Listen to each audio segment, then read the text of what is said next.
Okay, today for our dream catchers, there are two different ways that you can do this. You can make it a complete circle, or you can also make it where it crosses. And both of them are very similar with how you get started, but with one small change here. So to begin with, I'm going to go ahead and tape these together. So if I have two and I want it to be a complete circle, just go ahead and make sure that you are taping, and let's make sure that that tail on there is completely down. If you're wanting to instead do a crisscross, there's my complete hoop. Next, let's go ahead and do one where it crosses. So I'm going to go ahead and take this, and it just makes an X. Let's go ahead and tape that down so that it stays. After you have your hoop figured out which way you want it to go, then we're going to go ahead and choose. You're going to need some scissors. You're also going to need some yarn.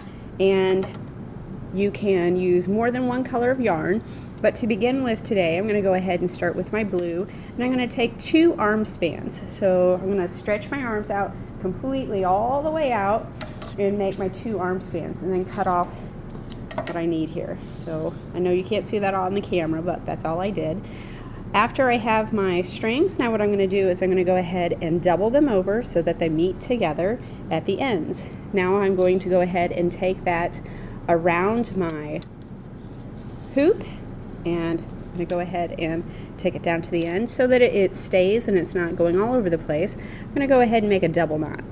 So I'm going to take this and knot it once. So I'm going to knot once here. Now I'm going to go ahead and do that again.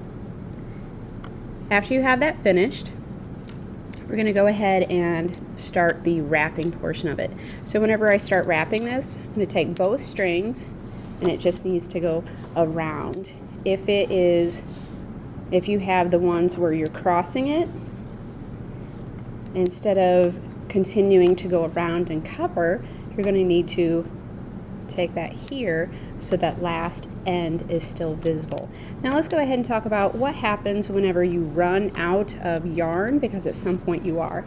And for this example, I'm going to go ahead and cut this off so that I can show you. So what I have here is I'm going to go ahead and take my yarn, and I'm going to double knot it again so that it stays together.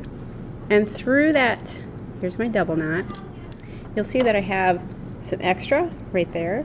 Now what I'm going to do, I can trim off the extra. I don't need those tails hanging on.